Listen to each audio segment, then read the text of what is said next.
जय श्री राधे कृष्णा सभी भक्तों को। जय श्री कल की भगवान की। जय माता दी। हर हर महादेव। ये जो वीडियो है वो लास्ट वीडियो का जहाँ से एंड किया था, अब जो नहीं बता पाई थी वो इस वीडियो में आप सुनना। तो सबसे पहली बात मैं शुरू करती हूँ मेरे महादेव और नारायण से, कि जो मेरे महादेव हैं और नारायण हैं हम सभी सच्चे भक्तों के हैं। वो तो मैं मेरे बोलूँ तो आप ये मत सोचना वो सिर्फ मेरे हैं, क्योंकि हम सब अपने प्रेम, जैसे हम बोलते हैं ना कि किसी को इस दुनिया में भक्तों का तो हमारे तो सिर्फ वही है, तो हमें अधिकार है, उन्होंने ही हक दिया है कि हम उनके हैं, वो हमारे हैं ना, तो और तो कुछ है ही नहीं। तो इसलिए मैं ऐसा बोलती हूँ। तो जो मेरे महादेव, जो मेरे नारायण हैं, वो एक हैं। तो बहुत सारे लोग मेरे पास ऐसे भी आते थे जो कहते थे हम महादेव की भक्ति करते हैं या हम माता रानी शिव शक्ति की भक्ति करते हैं, और हमने किसी पंडित से पूछा कि हमें ना राधा कृष्ण की तरफ बहुत ज़्यादा खिंचाव हो रहा है, और हमें ना हनुमान जी की तरफ भी हो रहा है, हमें सीता राम जी की तरफ भी हो रहा है, लक्ष्मी नारायण जी की तरफ हो रहा है, ये क्या हो रहा है। तो उस वक्त ना उनको सही गाइडेंस नहीं मिली। तो वो जो पंडित, इसलिए पता मुझे ऐसे लोग पर इतनी गुस्सा आती है, उन्होंने पता है क्या कहा, नहीं नहीं, कि दो नाव में पैर नहीं रखना है, दो नाव में पैर मत रखना, सिर्फ शिव शक्ति को ही, तुम एक ही को पकड़ के चलो। मुझे इतना दुख हुआ कि उन्होंने महादेव नारायण को अलग कैसे समझ लिया। और ये सिर्फ एक की बात नहीं, ऐसे और लोग आए, सिर्फ एक की बात नहीं। और आप लोग ने भी देखा होगा और सुना होगा, जो लोग ऐसा करते हैं अपनी कथा में, उनकी कथा में ज़्यादा जाएं तो वो लोग भी ये ऊंच नीच, और कुछ इस्कॉन वालों ने भी ऐसा किया। तो कितना पाप है ये, कितना पाप है। तुम कर ले रहे हो तो तुम लोग के अंदर इतनी मन, जो तुम नाम जाप की सब किया, तो इन सब के ना सिर्फ माँ शुद्ध हुए हैं, जो लोग मेरे नारायण और मेरे महादेव को अलग कर के वो करते थे। अरे उनकी जब लीलाएं भी होती है ना, बड़े से बड़ी लीलाएं, जैसे भस्मासुर को जब महादेव ने आशीर्वाद, वो वरदान दे दिया था, तो वो उन्हीं को भस्म करने के लिए उनके पीछे दौड़ा, तब नारायण मोहिनी रूप में आए। और हमारे भोलेनाथ हर किसी को वरदान दे देते हैं, नारायण और माता रानी बीच में आकर उनकी सारी लीलाएं होती हैं। मेरे महादेव के दिल में कौन विराजमान है, कौन वास करता है, माता के उसके नारायण, और नारायण के दिल में कौन है, महादेव। ठीक है, ये दोनों एक दूसरे के दिल में वास करते हैं। मेरी जो माँ है वो अलग नहीं है, वही है। तो तुम लोग ये जो कहते हो ना, अब समझ लीजिए, वही मैंने कहा कि अगर माँ आज आपको लाल साड़ी में आकर दर्शन दे और कल वो हरी पहन के आए, तो आप माँ को, तो ये आप अटैचमेंट है, तो ये आपकी भक्ति कहाँ है, ये भक्ति में शुद्धता तक कहाँ है ये। और जो ढोंगी पंडित लोग ये बोलते हैं कि दो नाव में पैर मत रखो, तो अरे एक ही नाव है, चाहे तुम उस नाव को जहाज कहो, चाहे तुम कुछ भी कहो। जैसे पानी है, उसको लोग कहते हैं ये जल है, कोई कहता नीर है, कोई पानी कहता है। नाम अलग अलग है ना, नाम अलग अलग है, लेकिन है तो एक ही, है ना। वैसी राधा को कृष्ण, चाहे तुम जल को नीर बोलो, पानी कहो, है एक, नाम अलग अलग है पर वो है एक। वैसे ही नारायण और महादेव एक है। और कुछ लोग ये भी पूछे कि कल की पुराण में, सॉरी कृष्ण, जो मैंने तो नहीं पढ़ी है, ना ही कभी मैंने, ये तो जो मैंने कहा ना, भगवान ने सब मुझसे नहीं पढ़वाया, जो भी उन्होंने मुझे बताया अच्छा वो नहीं पढ़ा है, क्योंकि ये जिन लोग ने पढ़ा है ना वो भ्रमित होकर माया जाल में फंसे रह गए। और जो सत्य ज्ञान की जो आवश्यकता थी, जो आत्मा से ही जागता है, वो हमें दिया, ताकि हम हर संसार की माया को काट कर आगे बढ़ते गए। तो हम बहुत धन्य हैं कि हमें जितना मिला वो सत्य ही मिला, ये सब परपंचों में हमें नहीं फंसाया। तो किसी ने पूछा कि महादेव, जो है शिव पुराण में तो ये लिखा है कि महादेव ही सब कुछ हैं, और फिर विष्णु पुराण पढ़ो तो वहाँ ये। तो मुझे लगा कितने तुम लोग फंस गए हो। अरे जब महादेव ही नारायण है, वही माँ आदि शक्ति, सब कुछ वही है, एक ही है, एक ही है। अगर वो खुद स्वयं महादेव के रूप में खड़े होकर माँ आदि शक्ति हमारी बोले मैं ही सब कुछ हूँ, तो उसमें भी सही है। अगर महादेव नारायण के अवतार में बोले कि मैं ही सब कुछ हूँ, और वो अपना वो जो अर्जुन को दिखाया था ना, दर्शन दिए थे जिस रूप में, विराट रूप में, है ना, तो अगर वो नारायण बीच में होकर सबको ऐसे दर्शन दे तो भी वो महादेव है। और अगर महादेव ऐसे दर्शन दे तो अलग है ही कहाँ। तुम लोग फंस गए इसी सब शास्त्रों में, ये सब में तुम फंस गए। तो सोचो, ऐसा ज्ञान जो उनको इतना बड़ा पाप करने पर विवश कर दिया, तो हमें ऐसा नहीं चाहिए था। अच्छा भगवान ने हमसे कभी नहीं पढ़वाया। जो मेरे महादेव और मेरे नारायण में भिन्न वो करते हैं, ठीक है, वो समझ ही नहीं पाए। तभी मैं बार बार कहती हूँ, भक्त बनकर ही भगवान को जाना समझा जाता है। और मुझे कितना कष्ट हुआ था इस पर, कि जो मेरे महादेव नारायण को अलग करता है, कितनी तड़प हुई थी, कितना तड़पी थी मैं, जब जब भी मैं ऐसा सुनती थी, बहुत तड़पती थी, और हर भक्त तड़पता होगा, वो जानता है कि कैसा होता है कि महादेव नारायण को अलग कर दिया। ये तो वही बात हो गई कि शिव शक्ति को अलग समझ बैठे, राधा कृष्ण को, है ना। तो सबसे पहली, ये दो नाव तो है ही नहीं, एक ही नाव है। आपने एक ही नाव पे कदम बढ़ाया, और जो महादेव शिव शक्ति जो माता के भक्त होते हैं, आपने देखा होगा, अगर वो बहुत प्रसन्न हो जाते हैं और ना वो खुद अपने अंदर आपको समा लेते हैं ना, तो वो पता है फिर आपको राधा कृष्ण के चरणों तक ही पहुंचाते हैं, उनकी भक्ति प्रदान होती है। राधा कृष्ण की भक्ति सबको प्रदान नहीं होती है, राधा की चौखट तक वही पहुंचता है जिस पर महादेव महाकाली सब जो परीक्षा में पास होते हुए भी, देखिए जैसे संसार की माया से आप हटेंगे ना, तो अब भगवान की माया से भी आपको हटना पड़ेगा। वो आपको बहुत पैसा दिखाएंगे, सब करेंगे, अगर आप तब भी तड़प तड़प के सिर्फ उनको ही चाहो, पुकारो, और इस सब में आप रुचि ना रखो, बल्कि अंतरात्मा से आता है। जैसे जब मुझे ये सब दिखाया गया, तो मुझे बड़े से बड़े महल, धन दौलत, कारें, ये सब नहीं चाहिए था मुझे। मेरे भगवान भले इसमें मुझे पीड़ा हो, सब हो, ये पीड़ा में आनंद है, ये भक्ति में आनंद है। जब हम भजन गाते हैं, उसी में प्रार्थनाएं भी हो जाती हैं। भजन कितने खूबसूरत भजन है, इसलिए जब हम भजन गाते हैं उसमें प्रार्थना भी हो जाती हैं, और रोम रोम हमारा खिल उठता है। जो अनुभव होते हैं ना, उसका क्या कहना, उस अनुभव के कारण ना, तो आप जो भक्त हैं वो मेरी बात समझ सकते हैं कि मैं क्या बोलना चाह रही हूँ। अरे कुछ नहीं है, जब हम खुशी से नाचते हैं, आत्मा जब झूम उठती है, जब प्रभु का आभास होता है कि वो हमारे साथ एकदम, वो तो होते ही हैं, पर और तेज आभास होता है जब आँख से आंसू गिरते हैं प्रभु और हम एक दूसरे को देखते हुए, और गले, जो अनुभव होता है ना, वो कितना सुंदर होता है, उसके आगे ये सब कुछ नहीं है। तो सबसे पहली बात, महादेव और नारायण एक ही हैं। जब महादेव माता रानी खुश होते हैं, लक्ष्मी नारायण जी, फिर आप उनकी भक्ति करते हो, थोड़े ही समय पे फिर वो अपने सिया राम जी की भक्ति में लगाते हैं, सिया राम जी आपसे खुश होते हैं, फिर अंत में राधे कृष्ण जी तक आप पहुंचते हैं। जब राधा कृष्ण जी के चौखट पे आप पहुंचते हैं ना, तो देखना राधा रानी के दोनों हाथ खुले रहते हैं। क्यों? क्योंकि वो हमेशा इंतज़ार करती कि जब मेरे भक्त मेरे द्वारे पर आए, तो उनको ना जैसी रा भी कहें, वो दौड़ कर उनको गले लगा लें, सिर्फ रा बोलने पर। सोचो, वो इतनी दयालु हैं, तभी उनको बरसाने वाली कहा जाता है, क्योंकि वो भर भर के प्रेम बरसाती हैं सब भक्तों पर। वो प्रेम बरसाती हैं, वो हमें इतना दया बरसाती, करुणा देती हैं, है ना। जो बुद्धू भी होता है ना, उस माँ के चरणों पर जाके वो बहुत ज़्यादा परम सत्य ज्ञानी बन जाता है, और ऐसा ज्ञान जिसमें दूर दूर तक कोई अहंकार, कोई विकार का नाम भी ना हो, जहाँ देखो सिर्फ प्रेम ही प्रेम पाओगे। वो सत्य ज्ञान हमेशा भक्त चाहते हैं, ना कि ये संसारिक का ज्ञान और शास्त्रों का पढ़ के तुम इतने अहंकारी हो जाओ। हम ऐसे नहीं चाहिए भगवान, फिर तो अच्छा हुआ आपने हमें कभी ये सब नहीं पढ़वाया, सच में। राधा रानी के एक बार चरणों पर कोई वो जगह मिल जाए ना उसको, पता है वो कभी उस व्यक्ति का त्याग नहीं करती, कभी उस भक्त का त्याग नहीं करती, हमेशा कृपा बरसाने को तत्पर रहती हैं। वो है हमारी राधा रानी, ऐसी है हमारी राधा रानी, है ना। जो राधा जी का, मैं राधा जी माँ सच में आप ही बुलवा रही है ये सब कुछ। माँ मैं क्या बोलूँ कि जब मुझे अभी पता है क्या मन कर रहा है, छोड़ो ये सब, ये सब बोलना, बस माँ भजन गाऊँ, सुनो और आपको खूब प्रेम दूँ। लेकिन ना माँ कह रही नहीं बेटा, ये भी मेरा ही काम है। क्यों? उन भक्तों के लिए कि जो बेचारे फंसे थे, जो लोग ना कभी वो हमेशा पूछते रहे सबसे कि भक्ति हम कैसे आगे बढ़ें। क्यों? ये पंडित लोग, ऐसे ढोंगी लोग बीच में बैठ कर आपको उन्हीं से दूर कर दिया। अरे जब आपके अंतर आत्मा से वो कॉलिंग आ रही है, तो आपको किसी से पूछने की क्या ज़रूरत थी? आपको तो उनकी भक्ति करनी चाहिए थी ना, कि भगवान का आपने गिफ्ट, इतना बड़ा सरप्राइज आपने ठुकरा दिया, आपने अपनी आत्मा को ही मार दिया, फिर तो अपने मन को मार दिया। तो तभी तो फिर ना ऐसे लोग जब भक्ति पर होते हैं, तो देखना बहुत सारे लोग ऐसे भी होते हैं जो अपनी आत्मा को मार देते, फिर भगवान भी अपनी ना, जो महादेव के भक्त भी होते थे, वो दूर हो जाते, संसारों में उलझ जाते हैं। फिर अगर ऐसे लोग भी कुछ मिले तो कहते थे हम बहुत, हाँ हम भी महादेव के भक्त हैं, हमें भी कृष्णा जी ऐसे कर रहे थे, पर हम नहीं फंसे सब में। हम तो मैं समझ गई बेटा, इनके पुण्य इतने ही थे, इनको आराम से, ये अभी पके नहीं है।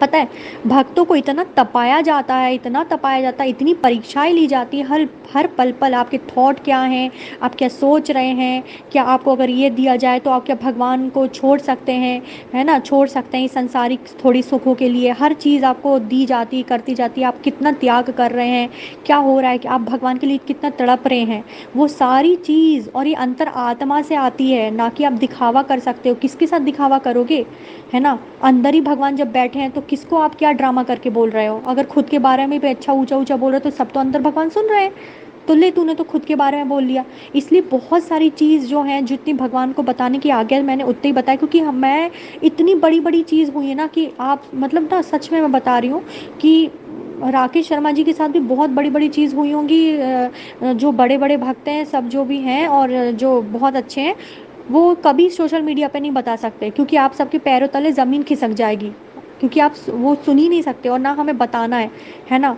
हमें बताना ही नहीं है कुछ, क्योंकि हमारे जो प्रेम है, भाव है, वो हमारे सिर्फ भगवान के लिए है और वो हमारा पर्सनली बहुत अच्छा है। जो भगवान के लिए सिर्फ जब भगवान हमसे हमारे सर पे हाथ रखेंगे और जो उनका प्रेम हमारा होता है ना, सिर्फ वो भगवान का, हमें किसी संसार को नहीं बताना। अगर भगवान अपने मुँह से बताना चाहें तो वो बताएं, उसमें तो हम सब लोग तो बस बहुत खुश हो जाते हैं कि जो बोले तो फिर भगवान बोले, है ना। भगवान अपने मुख से जब सत्य काल में, जब सब भक्त सब लोग खड़े रहेंगे और जब एकत्रीकरण या जो भी भगवान ने योजना बनाई है आगे, जब वहाँ होंगे तब भगवान के मुख से जब वचन निकलेंगे ना, ये है मेरा प्यारे राकेश बेटा, ये है मेरी पूजा बेटी, मेरी प्रिय भक्त, मेरी सबसे करीबी, ये है मेरे जो भी और भी नाम जो आप सबके हैं, है ना। ये है मेरी लक्ष्मी बेटी, ये है ज्योति बेटी, है ना। ये है विक्रांत जी, मतलब विक्रांत बेटा, ये है व्योम बेटा, सब। लेकिन आप लोग के देखो, और जिनसे जो गलतियां हो गई हैं ना, गलतियां इंसान से होती हैं, आप लोग माफ़ी मांग लीजिए। जो भगवान के सच्चे भक्त होते हैं, जो सच्चे रास्ते पर चले हो आप लोग इतने आगे, तो इन अंत में क्यों गड़बड़ कर रहे हो सब। अगर आप लोग अपने आप को कुछ भी समझ बैठे हो या किसी ने थोड़े माया में फंस गए, चलो पैसे ही सबके, तो उस वो भगवान से माफ़ी मांग लो, है ना। तो कोई बात नहीं, लेकिन प्लीज़ भगवान के इतने करीब आकर ना, मैं आपसे ये रिक्वेस्ट करना चाहती हूँ कि आप लोग अपने अंतर आत्मा की सुना करो किसी से। आप जब भगवान आपको खींच रहे, तो आप इतना बता दूं कि भगवान की मर्ज़ी के बिना उनको कोई याद भी नहीं कर सकता है। सच में मैंने बहुत लोगों से ये सुना था ना, जब कि हमारे पास समय नहीं होता है, ये नहीं होता है, तो मैं भगवान एक बार मैं इस बात पे बहुत दुखी हो गई थी। तो भगवान ने मुझे कहा कि बेटा, उनके पास समय नहीं होता है, मैं उनको समय देना नहीं चाहता हूँ, इसलिए उनको अपनी ही माया में, इस कर्म बंधनों में उलझा के रखता हूँ। इस अपनी मोहिनी माया कह लो या संसारी माया कह लो, इसमें उलझा के रखता हूँ। और अब तो ये कली की माया है तो वो तो और उलझ गए, पूरी तरह उलझ गए, गड्ढे में ही सब जा रहे हैं, है ना। तो ये बात है, तो भगवान समय नहीं देते, और तुम्हारे अंदर जो कॉलिंग आ रही है ना, वो स्वयं भगवान परमात्मा तुम्हें अपनी तरफ खींच रहे हैं। तो तुम जब वो खुद खींच रहे हैं, तो तुम अपने आप को रोकने वाले होते कौन हो, पता है क्यों रोकते हो? क्योंकि तुमने कभी समर्पण नहीं किया। और समर्पण सिर्फ एक शब्द है, लेकिन इसके पीछे की गहराई बहुत है। जब आप अपने मन में बार बार ये कहते रहो भगवान मैं समर्पित हूँ, तो जब भी आपके मन में डर आएगा ना, तो आपका माइंड आपको ये याद दिलाएगा, अरे तू तो समर्पित है, तू तो समर्पित है ना, तो डर क्यों रहा है। अरे जो भी कोई दुख आया, अरे डर क्यों रहा है, भगवान ने लाया ना कुछ सीखने के लिए, सीखो इससे, सीखो इससे क्या बताना चाह रहे हैं, है ना।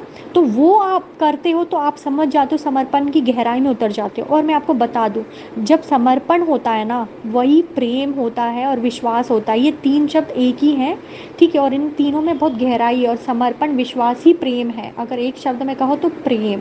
तो जहाँ प्रेम है वहाँ समर्पण, विश्वास कूट कूट के भरा होता है, और ऐसे व्यक्ति कभी नहीं डरता और वो कभी पूछता नहीं है।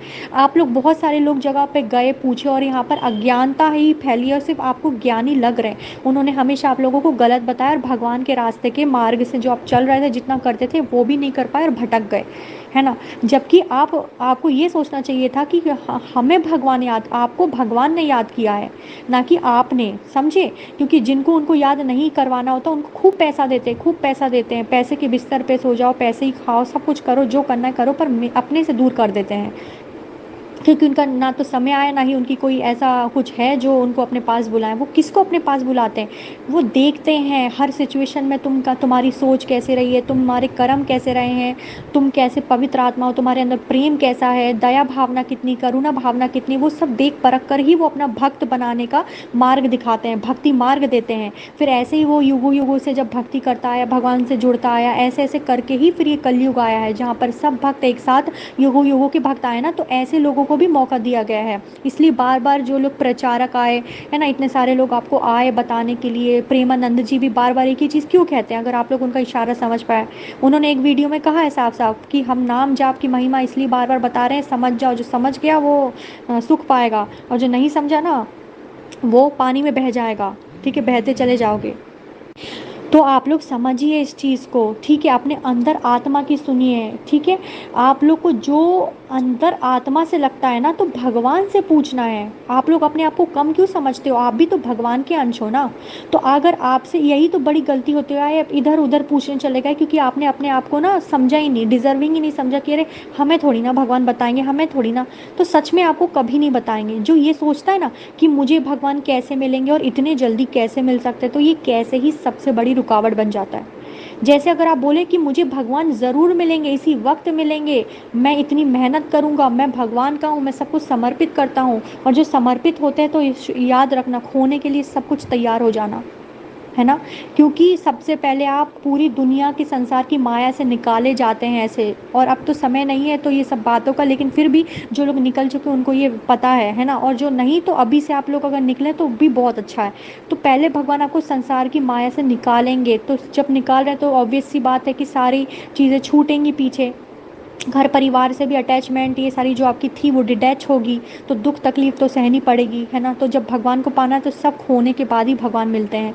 और जब भगवान मिल गए तो कभी किसी को पाने की कोई इच्छा ही नहीं रहती। तो सबसे यही बात है, तो सबसे पहले भगवान को अपन करो, क्योंकि भगवान एक ना एक दिन सबको वहीं जाना है।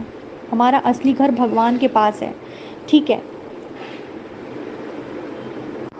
अब हमारे गुरुवर लक्ष्मी नारायण जी धरती पर जब आए, उन्होंने कितने कष्ट सहे पता है। एक टाइम तो उनके पिताजी ने उनको घर से निकाल देने के लिए बहुत धम ऐसे बोल देते थे, होते ना सबके माता पिता बुरे नहीं होते हैं, पर बोल देते थे जाओ हमारे घर में, ये तुम्हारे तपस्या की जगह नहीं है, तुम जाओ जंगलों में चले जाओ। तो सोचो, वो परम हंस जिन्होंने पहले ही इतनी भक्ति करके माँ को पाया, मोक्ष किया, लेकिन फिर भी मैंने कहा ना, मोक्ष जो होता है वो, जब वो गुरुवर लक्ष्मी नारायण बन के कल्कि की भक्ति करने आए थे ना, तब उन्होंने पाया कि बाप रे, सब कुछ सर्वस्व, सब कुछ यही है, सब कुछ आपने मुझे दे दिया प्रभु, अब कुछ पाने की वो नहीं रहा। भक्ति भक्ति भक्ति, कल्कि जी की भक्ति धार गंगा जल की, है ना। पूरे, क्योंकि भगवान कल्कि जी सबका सब एक होकर आए हैं, परम ब्रह्मा परमेश्वर श्री जगन्नाथ, है ना। तो सब भक्ति उनको मिल गई, माताओं की हर चीज़, तो सोचो कितना बड़ी बात है। तो इसलिए ना वो खुश हो गए थे। उस समय क्या हुआ था, अंग्रेज़ों का ये सब चलता ही था। तो जो भी अ, उनके खिलाफ हो जाते थे तो उनको जेल में बंद कर दिया जाता था। तो ये थोड़ी बड़ी बात है, तो मैं शॉर्टकट में बस ये बता रही हूँ। तो उस समय क्या था कि ऐसे ही कुछ हुआ था। तो जो हमारे गुरुवर लक्ष्मी नारायण जी थे, तो उनको जेल जाने के लिए लेने आए। तो वो पता है कितने खुश हो गए थे कि पिताजी आप मुझे कहते थे ना कि अपनी जगह ढूंढ लो, मेरे कल्कि जी ने मेरे लिए जगह ढूंढ ली। और वो इतने खुश थे, वो इस बात के दुखी नहीं थे अरे मैं इतनी भक्ति करता हूँ तो मुझे जेल क्यों हुई, मैं तो आपकी भक्ति करता हूँ, नहीं, बल्कि वो खुश हुए कि मुझे एक स्थान मिल गया माला जाप करने का, कल्कि की रट करने का। समझ रहे हो, उस समय वो आकर इतना सब कुछ दुख भोगा, उनकी पत्नी को कभी कोई सुख नहीं मिला, कोई मुंह से उफ तक नहीं निकली, ठीक है। हमारे गुरुवर बाल मुकुंद जी आए, पर हम वो हमारे हनुमान जी, है ना, उनके 9 पुत्र हुए उस समय, ठीक है। 9, जब वो कल्कि की रट किया करते हैं ना, जय कल्कि जय जगतपते पद्मापति जय रमापते, तो कलयुग उनके सामने आके खड़ा हो गया था और कहने लगा था कि कल्कि की रट मत करो, मैं, मेरा अंग अंग जल रहा है, नहीं तो मैं तुम्हारे 9 पुत्रों को मार दूंगा। तो वो तो हनुमान जी कहाँ सुनते, मुस्कुराए हैं और अपना कल्कि की रट करने लगे, लगाते ही रहे। वो 9 पुत्रों को खा गया, और है ना।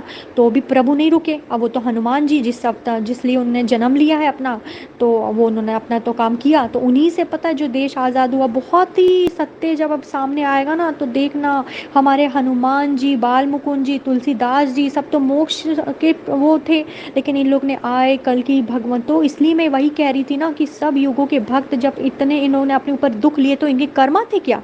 नहीं थे इनके भी कर्मा। इन लोग ने दुख लिए, कलयुग को कटवाया, कि जब जब भक्तों पर दुख आए, उससे कलयुग में इतने प्रहार हुए, इतना कलयुग कटा है ना। इसलिए जब भक्तों तुम लोग को कोई कुछ बोले ना, तो दुख मत होना, पता है क्या, खुश हो जाना कि अच्छा हुआ, तू मुझे जितना बोलना है बोल, कलयुग कट रहा है, इससे सच में कट रहा है, कटता आया और अब तो ख़त्म ही हो गया है, कोई नाम अब तो बचा ही नहीं है ना, अब समय ही नहीं रहा। तो बस सारा खेल पूरा भगवान ने इसी को इसी के जाल में फंसा दिया। अब क्या था, ये बहुत गंदे गंदे चित्र और ये सारी यूट्यूब पर कह लो या पूरी पूरी बॉलीवुड में गंदगी मचाई। जब प्रभु कल्कि जी आए तो उन्होंने अपना सब कुछ देखा। जब लॉकडाउन लगा था तब रामायण सब चैनलों पे चल गई। क्यों? अवेकनिंग ताकि सबकी की जा रही थी, ताकि अब तो जागो कि तुम लोगों ने जो धरती पे इतने पाप किए हैं। तो जिसकी अवेकनिंग उस समय और लोगों का जागना था वो जाग गया, है ना। कुछ पंडित और ऐसे लोग तो पता क्या बोलते हैं, अगर उनसे अगर कुछ पूछो, एक भक्त थी ऐसे, मतलब एक बार कुछ सत्संग हो रहा था, तो जैसे इन लोगों से बोलो कि आपको दुख नहीं होता है, जो लोग कहते हैं ना अपनी आंखों पे पट्टी बांध के, अरे अभी कहाँ 4,32,000 का है। पंडित ही लोग ऐसे जो मंदिर में बड़े बड़े काशी बनारस ऐसे जगह पर बैठे हैं, वो लोग जब ऐसे बात बोलें तो इनको सच में ये लगता है कि हर घर से हर बेटी का हर उसका अपमान हो, रेप हो, मर्डर हो, तब भी ये नहीं मानेंगे। पता है क्या बोलेंगे, अरे ये तो घोर कलयुग है, तो होना ही था। लेकिन प्रभु को नहीं पुकारेंगे, क्योंकि लालच है ना, कूट कूट के अंदर भरा है। तो वैसे ही पता है, जब ऐसा कुछ वार्तालाप हुआ तो उसने कहा कि इतनी गौएं कट रही हैं, आपको दुख नहीं होता? तो अरे जो काट रहा है ना वही तो पाप पाएगा, हमें क्या करना। अरे वाह, कितने ज़्यादा नी मतलब ये इंसान है, देख रहे हो आप लोग। तो तुम दूध पियो, माखन खाओ, दही खाओ, सब खाओ, और गऊँ के लिए तुम्हें तरस ना है तो जो और भी ऐसे लोग हैं ना, चलते फिरते राक्षसी तो बन गए ये, फिर इंसानियत तो मर गई। जब इंसानियत मर जाती है तो लोग राक्षसी तो बन जाते हैं। तो जब प्रभु इनको मारने आएंगे, मार रहे हैं, तो आप लोगों को तो खुश होना चाहिए, इनका उद्धार हो रहा है। क्योंकि उद्धार हो रहा है, कम से कम जो आत्मा इतनी ज़्यादा कली ग्रसित हो गए ना, तो कली से इतनी पीड़ित है, कम से कम मुक्ति तो मिलेगी उनको। जो अच्छे हैं, कम से कम उन्होंने मंदिरों में पूजा पाठ ये सब की, तो उसके पुण्य से वो जाएंगे तो कहीं ना कहीं किसी योग अच्छे योग में पैदा होंगे, फिर भक्ति सीखेंगे पूरा, फिर आएंगे। क्योंकि देखो, कर्मों का तो भुगतान करना पड़ेगा। भगवान ने साफ साफ कहा था, इस जन्म में भी जो पक्का, जो चारों योग के भक्त को भी कहा है, पक्का जो बना रहेगा ना, पक्का तो पक्का, कच्चा तो फिर कच्चा। ये वाली बात है इस बार। तो बिल्कुल ये मत समझना कि हम भक्त हैं तो हमने इतनी सारी वो किया है, हमने इतने 16 साल से, हमने 10 साल से, हमने 11 साल से सब जो किया है, मेरा साधना ये वो, ये सब कुछ नहीं चलने वाला इधर। ये भी अहंकार रहा ना, मेरा मेरा, तुम्हारी क्या औकात थी जो तुम करो। अगर प्रभु वो तुम्हें लंगड़ा लूला करके पैदा करते या तुम्हें शक्ति नहीं देते भजन कीर्तन करने की, नाम जाप की, तो कहाँ से कर लेते। भगवान ने सब किया है ना। तो भगवान को समर्पित करो, जो भी तुमने सब कुछ किया है भगवान को समर्पित करो। वैसे भी तुम उस ऊर्जा को ज़्यादा देर नहीं संभाल पाओगे, जो तुमने साधना वो सब की है, ये अहंकार में बदल के तुम्हारा ही अंत कर देगी। ऐसे ही तो लोग होते हैं जो तंत्र विद्या ये सब नहीं करते, ये सब उसी में फंस जाते हैं और फिर इनका पतन हो जाता है ना। और यही लोग फिर महाकाली के भक्षण के काम में आ जाते हैं। भक्षण, और कोई कटता है, कोई मरता है। तो बस यही, अभी योगिनियों के हाथों मरना है और हम सब सेनाओं के हाथों मरना है। और जो भी हमारे कल्कि जी हैं, वो तो जब तुम लोगों को, इनका तो कुछ नहीं हो सकता ना, वो राक्षस, उनका तो अंत करना ही है, सब नामो निशान प्रभु को मिटाना ही है, दुष्ट कली का और इस कली ग्रह से तो उसके मंत्रियों का, जो हर गण गण जगह पर फैला के रखा था उसने, सब इनका तो अंत होना ही है। तो बस इतना याद रखना है कि अपना अहंकार का त्याग करो। नहीं तो आप ये मत सोचना कि हम इतने सालों से कर रहे हैं और हमारी भी अवेकनिंग हुई है तो ऐसे कैसे नहीं चलने वाला। जो पक्का, कच्चा तो फिर बिल्कुल ही उसको कच्चा मानकर पटक दिया जाएगा। फिर से लाखों वर्ष तक की तपस्या, साधना, भक्ति करते रहो और अहंकार में पड़े रहो। समर्पित नहीं हो ना, समर्पण कर दो ना, अभी भी तो समय है, समर्पण कर दो, माफ़ी मांग लो और भगवान से ये बोलो। और जो है वो तो मैं जानती हूँ, जिन पे काम होना था, तो मैं उन लोगों को बोल रही हूँ जो अपने आप को मानता है, क्योंकि वो है ही नहीं, ठीक है। और जो है वो जानते हैं, भगवान उनको पूरा समय जो था, जितना उनकी अवेकनिंग करवानी थी, शिव शक्ति राधे कृष्ण सबसे जो भी मर्जिंग करवानी थी, कल की भगवान से मर्जिंग करवानी थी, जो भी अंदर काम चलना था, जो भी सिखाना था, समझाना था, बोलना था, सब कुछ हो चुका है, अंदर से सब कुछ कंप्लीट हो चुका है। अब सरफेस पे चीज़ें आने वाली हैं और आ रही हैं बहुत समय से। तो जिस पे जो काम होना था हो गया। और वो सब पता है भक्त क्या बोलते हैं कि हम बहुत परम भाग्यशाली हैं, जो प्रभु आपने हमें अपनी यात्रा दी, हमें अपने सबसे करीब किया ताकि हम आपको जान पाए। और हमारे जो दूसरे जोड़े होते हैं वो भी यही बोलते हैं, ठीक है, वो भी यही बोलते हैं। और जो मेरे वो हैं वो तो उनका भी अभी एक रहस्य है, तो वो सब बिल्कुल भी मैं नहीं खोल सकती यहाँ पर। तो बस आप ये समझ जाइए कि जो ट्विन फ्लेम यात्रा होती है वो प्रभु माँ की देन आशीर्वाद होता है, जो हम सबको मिला है। ये हमारी नहीं, ये उनकी यात्रा है। तो उन्हीं को समर्पण कर दो। जैसे अब मिठाई का डब्बा है ना, तो अगर आप एक मिठाई जो भगवान को खिला रहे हो और फिर वही मिठाई आपने डब्बे में रख दी, तो पूरा प्रसाद बन गया ना, वो आप सबको दो, प्रसाद बन गया। तो वैसे ही जो आप अपना प्रेम है ना, जो हम लोग को यही सिखाया गया, हमारा सब कुछ प्रेम तो समर्पित ही था, पर हर चीज़ भगवान, जैसे आज जो भी सब कुछ करवाया उन्होंने हमसे, हमने सब समर्पण कर दिया, कल करवाया, परसों करवाया, समर्पित होकर ही आए। लेकिन बार बार समर्पण हमें ये सिखाया गया, बोलना है, बोलना है, बोलना है, क्योंकि जब हम किसी से सत्संग करेंगे तो उनसे भी जब ये बोलेंगे, उनके मन में बार बार जाएगा ये चीज़, तो वो कभी अहंकार में नहीं आएगा। सिर्फ अहंकार में कोई ना आए, इसलिए बोलना पड़ता है। समर्पित तो वो हमारा जीवन ही होकर आया था, हमारा तो हमारे में कोई बस ही नहीं था, फिर भी बोलना पड़ता है, क्योंकि मन को बताने के लिए बारंबार, समझ रहे हो आप, ताकि कोई दूर दूर तक अहंकार ना आ सके, ऐसा ट्रेन करते हैं भगवान हमें, है ना। तो सब कुछ वो परमात्मा के हाथ में होता है, कब किसकी कैसे क्या करना है, क्या होना है, सब कुछ एक एक का हिसाब रखा जाता है। इसलिए तो भगवान की यात्रा है, वही पूर्ण करें।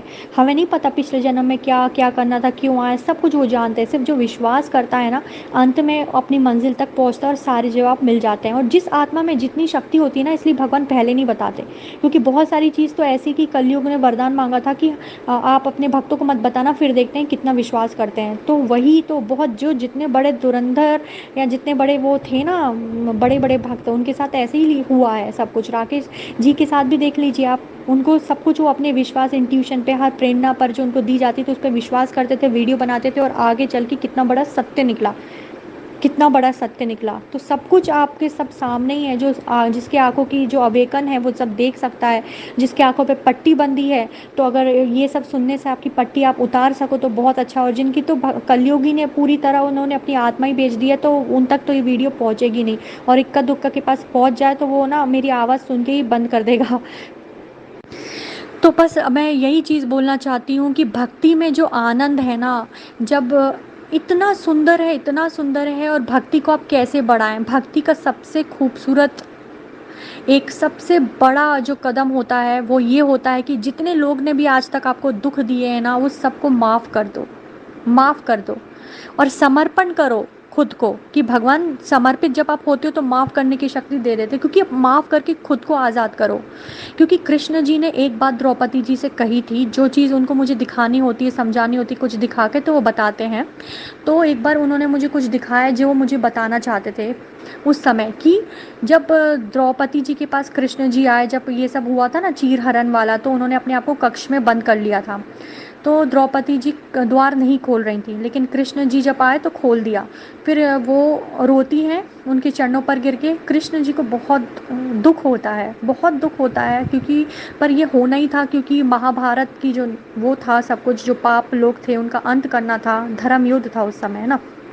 तो द्रौपदी जी से कृष्ण जी कुछ बोलते हैं, तो द्रौपदी जी समझ जाती हैं कि अच्छा नारायण, आप ये चाहते हैं कि मैं उस दुष्ट दुर्योधन को, है ना, माफ़ कर दूं।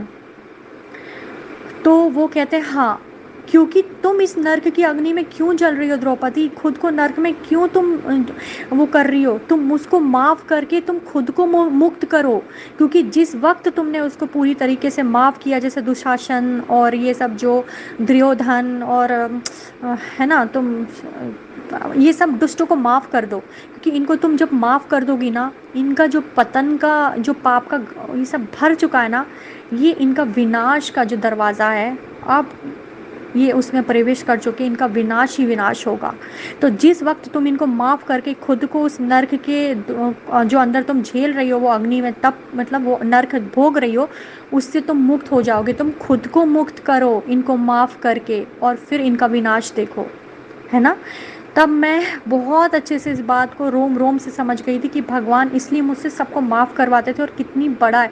इसलिए आप सब भी ना सबको माफ़ करोगे ना, तो आप खुद को नर्क से बाहर निकाल दोगे और उन हर कर्म बंधनों से मुक्त हो जाओगे। ठीक है, फिर उन्होंने जो आपके साथ किया वो भी नहीं सोचना है कि उनके साथ बुरा हो जाए, कुछ भी नहीं सोचना है। जो उन्होंने कर्म किए वो भगवान पे छोड़ दो, क्या करना है उनके साथ, क्या क्या करना है वो सब भगवान अपने लोगों को, या जो दुष्ट होते हैं उनको वो बता ही देते हैं, है ना। तो जो अपने बच्चे होते हैं ना, उन पर भगवान हमेशा कृपा करते हैं। तो आप लोग सबसे पहले उनको माफ़ करेंगे तो सबसे बड़ा बोझ उतर जाएगा, और अपने आप को आप बहुत सुकून में पाएंगे, आनंदित पाएंगे, और इतने खुश रहेंगे बहुत खुश रहेंगे अंदर से। और फिर उन लोगों का आपको कोई टेंशन नहीं लेना। और दूसरी चीज़, भक्ति में जब आप कैसे आगे बढ़ सकते हो, क्योंकि देखो भक्ति में आगे बढ़ना मतलब भगवान के गुण आप में आने लगे। तो जब भगवान के द्वारों पे या उनके शरण पर कोई गिरकर उनसे माफ़ी मांगता है तो भगवान क्या करते हैं, माफ़ कर देते हैं ना। तो जब आपके पास कोई आ रहा है, आप क्यों नहीं माफ़ कर सकते? तो पहला ही गुण अपनाइए भगवान का, ठीक है, माफ़, दया, करुणा, ठीक है, जब कोई माफ़ करने आए, ठीक है। और जो बुरे लोग हैं उनका बिल्कुल कि अरे उनने इतना बुरा किया तो उनको, अरे तो उन भगवान ने देखा है ना, कर्मों का खेल है, कर्मों से कोई बच पाया है क्या? जब भगवान श्री राम, नारायण जी श्री राम जी के रूप में भी आए थे, जब उनको वो श्राप मिला था तो सबने किया ना, उन्होंने भी तो मानव रूप में, ये नहीं कि वो भगवान है तो अपने शक्ति से वो दर्द को सहन कर पाए, नहीं, मानव रूप में उन्होंने कितने कष्ट सहे। जब सीता माँ जंगल में चलती थी तो ये नहीं वो माता लक्ष्मी जी तो वो सह सकती, नहीं, मानव रूप में उन्होंने वो कष्ट सहे जो मानव सहता है, जो कांटा लगने पे दर्द होता है वो उनने सहे। जब भूख लगने पर कैसी भूख लगती, प्यास लगती, तो उन्होंने वो दर्द सहे हैं। जब समझ रहे हैं आप, तो हर चीज़ जो अपमान होता है उसके वो सहे हैं, तो हर चीज़ उन्होंने हम सही है। तो फिर आप लोग फिर कैसे ये समझ रहे हैं आप? तो सबसे पहले तो जो भी थे आज तो अपने आप को मुक्त कर दीजिए। आपको नहीं पता है ना, तो जन्मों जन्मों से जो भी था आप लोगों का आज तक, तो बोलना कि भगवान हमें नहीं पता हमारे कितने जन्म हुए, लेकिन जिस भी जन्मों में जिसने भी हमारे साथ जो भी किया था, हम उन सभी आत्माओं को मुक्त करते हैं खुद से, और खुद भी मुक्त होते हैं, और हम सबको माफ़ करते हैं। और जो भी आपके घर परिवार वाले आपको कुछ भी कह रहे हैं ना, तो वो लोग, अगर आप भक्त हैं तो वो आपको कुछ भी कहें तो आप लोगों को उनकी बात का इतना बुरा नहीं मानना है। बुरा लगता है तो भगवान से कहिए, भगवान उनके ऊपर कृपा करेंगे, ठीक है, ब्लेसिंग्स दीजिए सब कीजिए। उस वक्त बुरा लगता है, आप लोग अनाप शनाप बोल देते, कोई बात नहीं, फिर बाद में देखा होगा सच्ची आत्मा खुद ही को उनको दुख होता है कि अरे हमने अच्छा नहीं किया यार, हमने उनको बोल दिया, अब क्या करें, वो तो माया में है ना। तो सबसे पहली बात, परिवार वालों से जो भी आप सब लोग का अनबन चल रहा है वो सब कुछ माफ़ करिए, उनको ब्लेसिंग्स दीजिए, आज के दिन इतना अच्छा दिन है। और तीसरी चीज़ आपको ये करनी है कि जो भी आज आप तक मन में ये डाउट था कि हम कैसे मिलेंगे, क्या सच में भगवान हमें सुनेंगे, तो सबसे पहली बात मैं ही आपको बता दूं, भगवान हर पल आपको सुनते हैं, हर पल सुनते हैं। एक बार खुद पर विश्वास तो करो। जब आपको खुद पर ही विश्वास ना हो तो भगवान आप पर कैसे विश्वास कर सकते हैं? जब आप उन्हीं की बनाई हुई, आप भी तो उनके अंश है ना, जब आप उनके अंश होने को ही ठुकरा रहे हैं, ठीक है, तो आपको खुद पर विश्वास नहीं तो भगवान पे तो करे कि जो भगवान का अंश है वो इतना वो नहीं हो सकता है, तो मैं भगवान का अंश हूँ तो क्यों, जब सबको भगवान मिल सकते हैं तो मुझे क्यों नहीं? और वो मुझे मिलने का, वो मुझे मार्ग बताएंगे, मुझे वो करवाएंगे। मुझे भी भगवान जैसा आपको मुझे अपने लायक बनाना है, मतलब आपको तो नहीं पता ना, तो भगवान से प्रार्थना करो ना। प्रार्थना करने की तो शक्ति सब में दी है कि भगवान मुझे नहीं पता कि प्रार्थना भी कैसे करते हैं, मुझे नहीं पता, मैं आपके पास, मैं विश्वास की कमी, आप मुझ में विश्वास भर दो ना भगवान, बस प्रार्थना ही तो करनी है। भगवान मुझे प्लीज़, भगवान इस भजन में ना मुझे गहराई में, दिल को नहीं छू पा रहा है भगवान जी, लेकिन ये भजन के शब्द बहुत अच्छे हैं, मुझे इसकी गहराई में उतार दो ना भगवान, ताकि भले, समझ रहे ना आप कि उस, और भजनों से कितने सारे उत्तर भी हमें मिल जाते हैं। ये नहीं कि जो भजन में शब्द चल रहे हैं उनसे, जो उसके अंतर आत्मा से भजन सुनते सुनते, गाते गाते, पढ़ते स्तुति माता की, या कुछ भी कर रहे हैं, उसको करते करते ही हमारे अंतर से बहुत सारी चीज़ हमें जवाब मिल जाते हैं। और ये मत सोचना कभी भी कि आपको वो सुन नहीं रहे, वो आपको हर पल सुनते हैं। बस खुद पर विश्वास करके देखो, तभी भगवान आप पर विश्वास कर पाएंगे। क्योंकि कहते हैं ना, जो खुद पर विश्वास नहीं करता तो भगवान कैसे तुम पर विश्वास करे। तो पहले खुद पर विश्वास करना होता है, तभी परमात्मा तुम पर विश्वास करता है, ठीक है। तो खुद पर विश्वास करना है। भक्ति के लिए आप लोग भजन सुनना, गाना भी है, सुनना ही नहीं है, सिर्फ गाना है। ताली बजा बजा कर हनुमान चालीसा पढ़ना है ताकि कलयुग की माया से आप बचें। अपना नाम जाप करना है, ठीक है, नाम जाप आप तो कैसे भी कर सकते हैं, ठीक है। और कल की महामंत्र आप पढ़ना तो और अच्छा बात है। कल की महामंत्र तो आप सोते जागते, उठते बैठते, बाइक चलाते, खाना खाते, पहले भी बताया, वो कर सकते हैं। बस भगवान को समर्पण ही तो करना है। आप खुद कर, भगवान के ऊपर छोड़ दो ना, करता धरता तो वही है, सब कुछ है, तो बस वही आपसे सब करवा लेंगे। आप परेशान क्यों होते हैं इतने कि अरे हमने इतना पाप कर दिया, अब हमें माफ़ी नहीं मिलेगी। अरे जब राक्षसों को भगवान माफ़ कर सकते हैं, जब हमारी माता रानी एक बार उनको ना सिर्फ देख भर ले, उससे वो भस्म हो सकते हैं, लेकिन फिर भी माँ अपने बाणों से, अपने तलवार से, त्रिशूल से उनको मारती है। क्यों? क्योंकि वो सबका हित चाहते हैं कि जब ये मरेंगे मेरे त्रिशूल से और सबसे, तो मेरे हाथों से मरने पर इनको स्वर्गलोक प्राप्त होगा और जिससे चारों लोगों की रक्षा होगी। तो सोचो माँ कितनी दयालु हैं। तो तुम लोग तो उनके बच्चे हो, कलयुग की माया में फंसे हुए, तो माफ़ी क्यों नहीं करेंगे वो आप सबको? माफ़ करेंगे, लेकिन सच्चे दिल से मांग के तो देखो, विश्वास तो करो उन पर, खुद पर। और जो स्वर्ग लोग जाते हैं ना, तो जो जैसे अब मुक्ति का आप बोल रहे थे, तो इस पे लक्ष्मी दीदी ने कुछ बोला है, तो इसके बाद उनकी ऑडियो आएगी, ठीक है, फिर इसके बाद मैं वो डालूंगी, फिर मैं जो लास्ट जो वीडियो बनाऊंगी वो डालूंगी मैं कल की भगवान जी के, जो आप सब दर्शन का बोल रहे थे ना, तो वो उन्होंने किस रूप में कैसे दर्शन दिए, और साक्षात तो मैं एक बात बता दूं, चाहे वो स्वप्न में दें और चाहे कैसे दें, तो दर्शन वो साक्षात ही समझो, क्योंकि गुरुवर लक्ष्मी नारायण जी और हनुमान जी ने यही कहा था कि अगर आपको स्वप्न में भी दर्शन हो रहे हैं, और ऐसे कि हम भूले ना भूल पाएँ और हर चीज़ याद रहे, और इतने साक्षात कि हमें जैसे बहुत गहराई में सुला दिया हो किसी ने, गहराई समाधि में जाकर जो दर्शन प्राप्त होते हैं, जो होते हैं ना, साक्षात ही होते हैं, ठीक है। तो वैसे जो प्राप्त हुए हैं, तो जो भगवान ने आज्ञा दी, मैं बताऊंगी आपको उसमें से एक, तो वैसे हमें मिले हैं, लेकिन अभी तो वो हम सबके साथ ना इसी तरह विश्वास के रूप में, अभी वो देख रहे थे मेरे भक्तों को मुझ पर कितना विश्वास है, तो भरोसे के रूप में हमारे साथ हैं, ठीक है। ये नहीं कि मुझे वो मेरे सामने आके खड़े हो गए हैं अभी, कि मैं बोल दूं कि हाँ भगवान इधर है, नहीं, किसी को भी नहीं पता है इस दुनिया में, ठीक है। जो बोलते भी होंगे ना कि हम जानते हैं भगवान को, नहीं, कोई नहीं जानता है ना। सबको, जितने भी लोग को दर्शन मिले हैं, या तो वो नारायण रूप में उनको दर्शन मिले होंगे, माता के माँ ने, या आप समझ जाइए, ठीक है, कृष्ण रूप में ऐसे, और मुझे किस रूप में उन्होंने दी और क्या हुआ, और जो मैं आपसे दर्शन की बात कह रही थी वो किस कैसी लीला घटी थी, वो मैं उस वीडियो में अलग से आप सबको बताऊंगी, ठीक है।